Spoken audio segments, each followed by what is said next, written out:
उहाँको साहित्य अवतार हो, जसलाई उत्तम श्लोक चरितम चकार भगवान ऋषि।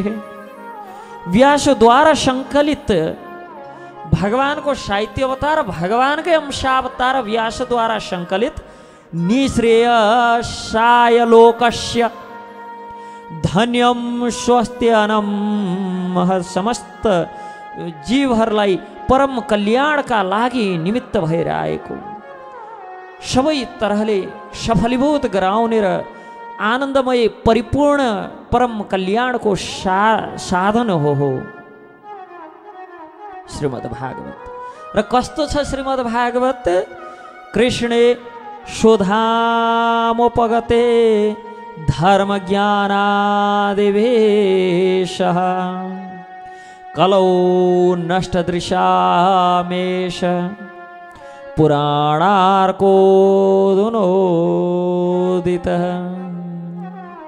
भागवत पुराण सूर्य समान प्रकाशमान छ। जहाँ सूर्य हुन्छ त्यहाँ मायाको कुनै अधिकार हुन्न।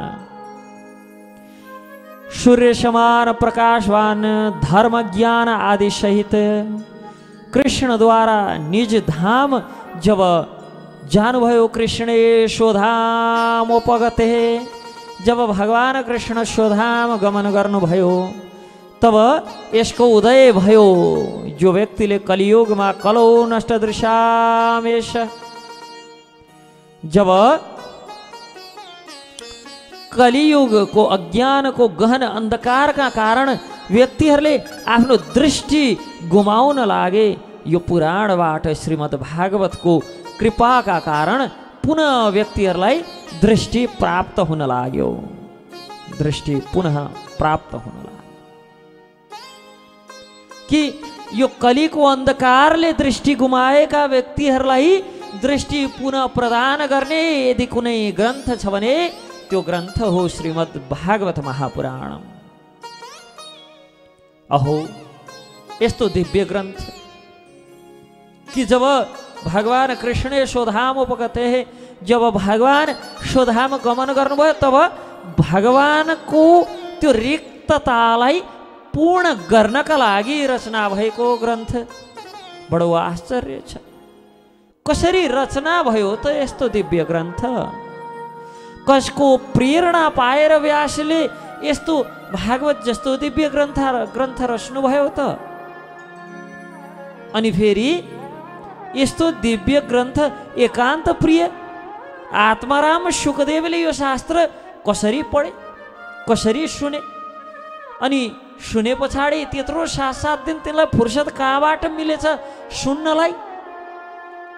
किनभने हामीले सुने अनुसार त ती शुक भन्ने व्यक्ति त व्यासपत्नीको गर्भमा, आमाको गर्भमा 16 वर्षसम्म बसे।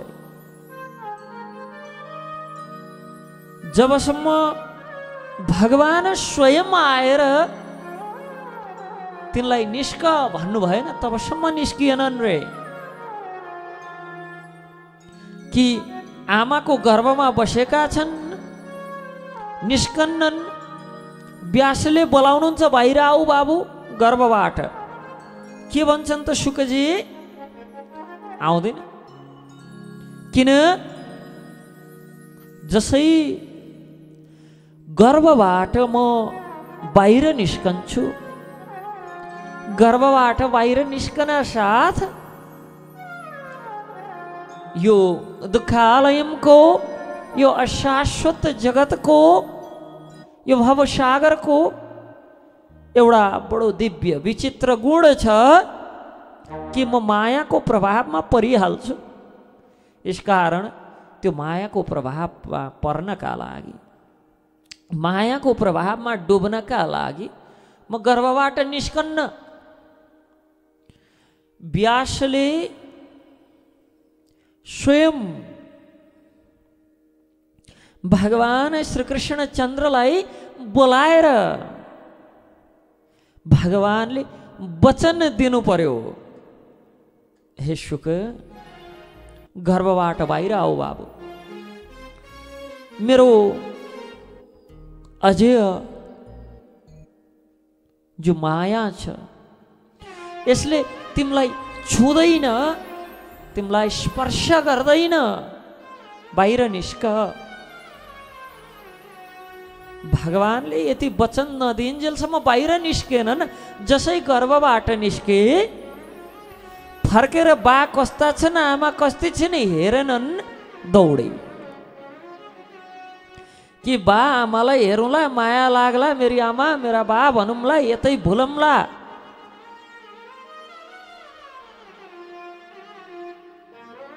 फर्केर पनि हेरे।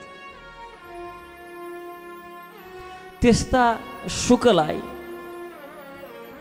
नाङ्गै 16 वर्षको उमेर नाङ्गै थिए, दौडे। कपडा लगाउनु पर्छ भन्ने पनि छैन। शरीरको देहात्मा बुद्धि छँदै थिएन, देहप्रतिको कुनै भावनै थिएन।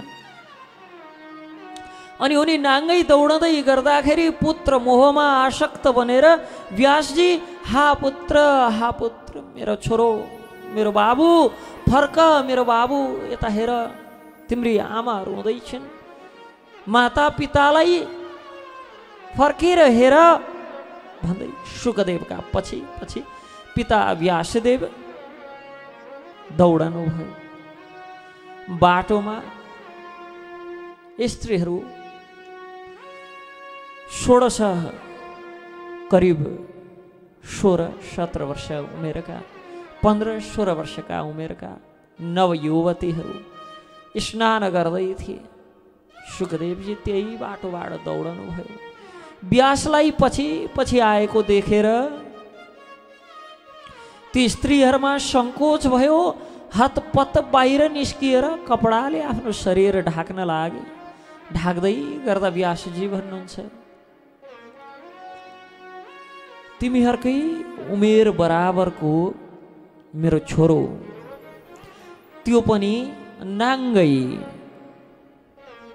दौड्यो, यही बाटोबाट अगाडि गयो। तिमीहरूलाई लाज लागेन, सङ्कोच लागेन? अनि म वृद्धलाई देखे पछाडि अङ्ग ढाक्दैछौ कपडाले।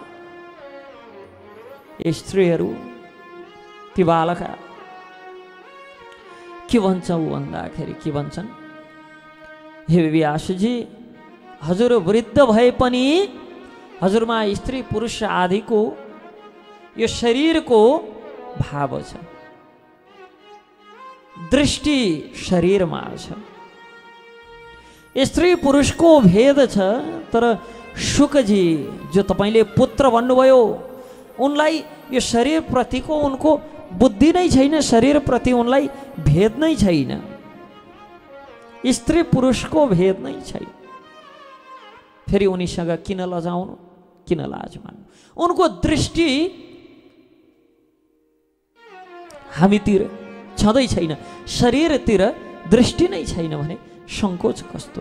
यस्ता आत्माराम बिचारा व्यासजी तत्क्षण त्यहीँबाट कुशको अर्को शुक बनाएर, शुकजी बनाएर लिएर जानुभयो। हाम्रा छोरा यिनै हुन् भनेर भने। जसले बा आमालाई नै चिनेनन् तिनले 7-7 दिन फुर्सद कहाँबाट पाएछन् भागवत सुन्ने? अझ हामीले सुनिअनुसार त एक ठाउँमा एउटा स्थानमा केवल त्यति नै समय मात्र व्यतीत गर्नुहुन्थ्यो शुकजीले, जति समय एउटा गाई दुहुनलाई लाग्छ भने 7-7 दिन बसेर भागवत सुन्ने कहिले समय पाएछन् यिनले?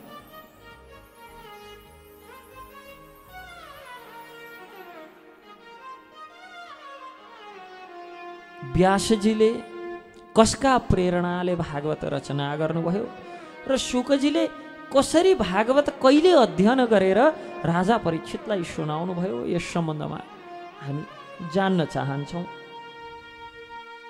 यस प्रकार जब सुतजीले शौनकादि ऋषिहरूलाई प्रश्न गर्नुहुन्छ, द्वापरे समनु प्राप्ते तृतीय योगपर्यये जातः पराशराध्योगे व्यासायं कलया हरे। वर्तमान चतुर्युगी को द्वापर युगमा महर्षि पराशर र वसुकन्या सत्यवतीको गर्भबाट त्रिकालदर्शी जो व्यास अवतरित हुनुभयो, भगवान का अंश अवतार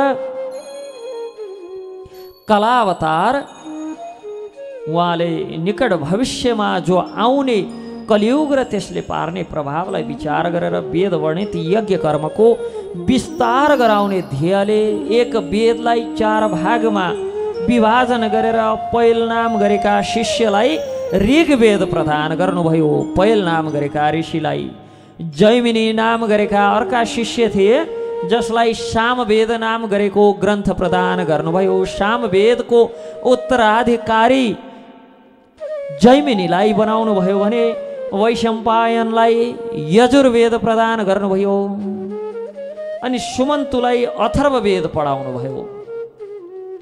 इस प्रकार वेद भगवत प्रदत्त वेद एकै थियो ब्रह्मासम्म।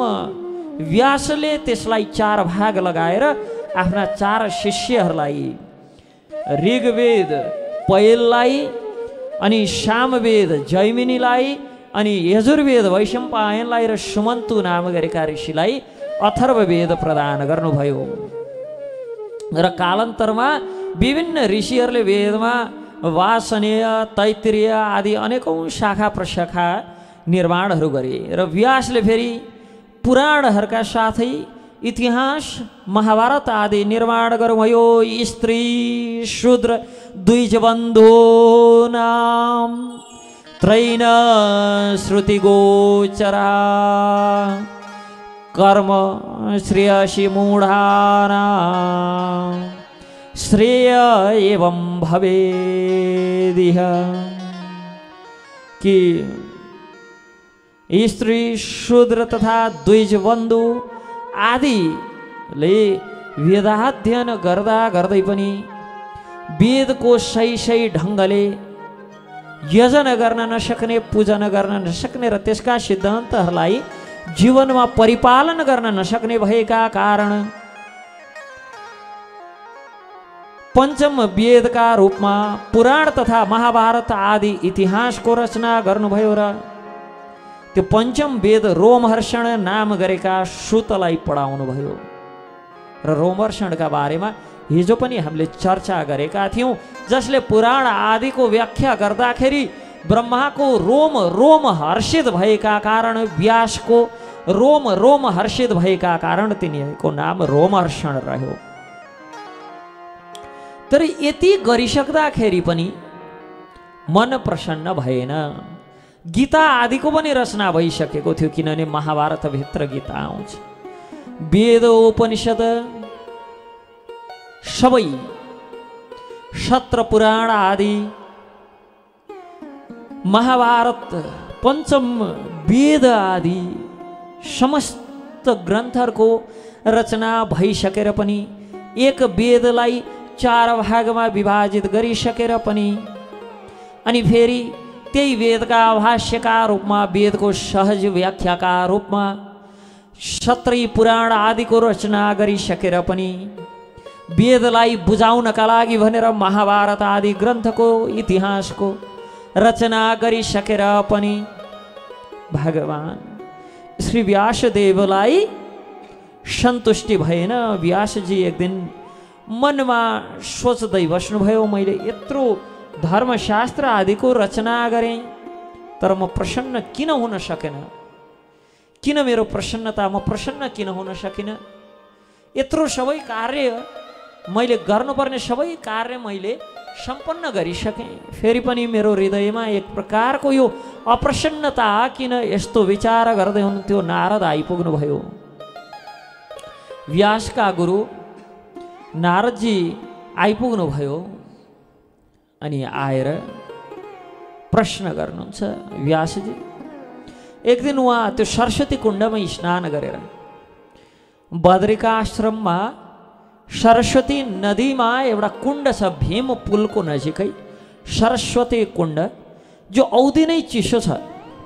व्यासले दैनिक त्यहाँ स्नान गरेर तत्पश्चात त्यो गुफाको छेउमा विशाल पत्थर छ, त्यो पत्थरमा आएर बसेर तपस्या गर्नुहुन्थ्यो, ध्यान आदि सन्ध्यावन्दन आदि गर्नुहुन्थ्यो र त्यहीँ बसेर ग्रन्थ रचना गर्नुहुन्थ्यो, लेख्नुहुन्थ्यो। अनि त्यो बडो चिसो छ। हामी एकपटक तीर्थयात्रा तीर्थाटनको क्रममा त्यहाँ पुगेका थियौँ। त्यहाँ स्नान 3 पटक गरौँ भने चतुर्वेदी हुन्छ, 4 वेदको ज्ञान हुन्छ भनेर भक्तहरूको सन्तहरूको श्रीमुखबाट सुनेका कारण चतुर्वेदी बन्न भनेर म पनि घोप्लुक्क डुब्न गएको थिएँ। सबैजना आत्तिएकोदेखि यसो जान्छन्, छुन्छन्, कोही यसो छर्केर मात्र फर्किन्छन्, कोही गइहालेन नि एकपट्टि घोप्लुक्क नुहाउँछन् र सट्ट बाहिर निस्किन्छन् आछु आछु भन्दै। अनि मैले चाहिँ अब त्यहाँ फाइफुर्ती लगाइयो, हामी त हेर हिमालमा जन्मे मान्छे, यस्ता नदी त भनेर छिरेको एकचोटि घोप्लुक्क डुबेको थिएँ, सास थुन्यो कि जस्तो आत्तेर बाहिर निस्केँ। अनि खै यो चतुर्वेदी हुन्न नि, एक वेदी नै ठिक छ कि के हो भन्ने भयो। अनि फेरि अब अरू त त्यो म आत्तेको देखेर कोही पनि गएनन्, अरूलाई केही छैन भनेर बुझाउन फेरि 2 चोटि गएर डुबेर निस्केँ र अरूलाई पनि फसारै छोडेँ। एक चोटि भयो नि सबले नुहाउनुपर्छ, आफू त परिसकेँ एकचोटिमा भनेर अब अरूलाई एक चोटि नुहाउन लगाउनलाई आफू चाहिँ 3 चोटि डुब्न भएँ। 3 पटकै स्नान गरेँ। तर त्यस पछाडि अब फेरि पनि तीर्थाटन हुँदाखेरि कसैले चतुर्वेदी बन्न जाउँ भने मैले के भन्ने गरेको छु भन्दा मैले त एकचोटि नुहाइसकेँ, चतुर्वेदी भइसकेँ, त्यही 4वटा वेद हुन्। अब फेरि नुहाइ भने त अष्टवेदी हुनुपर्छ, 8वटा वेद छैनन्, त्यही भएर फेरि नुहाउन्न भन्छु चिसो भएर डरले। त्यहाँ व्यासजी दैनिक स्नान गर्नुहुन्थ्यो र त्यही तटमा बसेर सन्ध्यावन्दन गर्नुहुन्थ्यो। हामी जस्तो बाहिर निस्किन्छ सातसुट लुगा ओढेर कपडा लगाएर गर्नुहुन्थ्यो। त्यहीँ बसेर सन्ध्यावन्दन गरेर तत्पश्चात हाम्रा लागि भनेर पुराण आदि ग्रन्थहरूको रचनामा लाग्नुहुन्थ्यो। अनि एक दिन बडो दुखी भएर त्यसै गरी त्यहाँ बस्नुभएका बेला श्री नारद मुनि पुग्नुभयो र प्रश्न गर्नुहुन्छ, किन दुखी प्रभु, के बाँकी रह्यो, के शेष रह्यो कि म सन्तुष्ट हुन सकिनँ? नारद मुनि व्याससँग भन्नुहुन्छ, न यद वश्चित्र पदम हरिर्यशो जगत् पवित्रं प्रगृणीत कर्हिचित् तद्वायशं तीर्थमुशन्ति मानसा न यत्र हंसा निरमन्त्यु शिक्षया।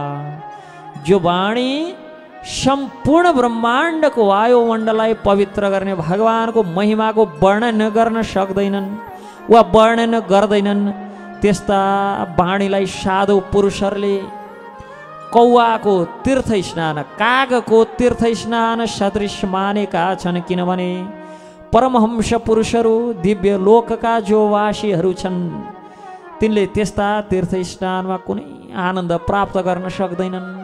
अर्थात् जुन वाणीले हरेर यशो, हरिको यश गान गर्दैन, त्यस्ता वाणी केवल कागको तीर्थ स्नान जस्तो मात्र हो भने अर्कोतर्फ तद्वा विसर्गो जनताग विप्लवो यस्मिन् प्रतिश्लोकम वद्धवत्यपि नामान्यनन्तस्य यशोऽङ्कितानि यत् शृण्वन्ति गायन्ति गृह्णन्ति साधव।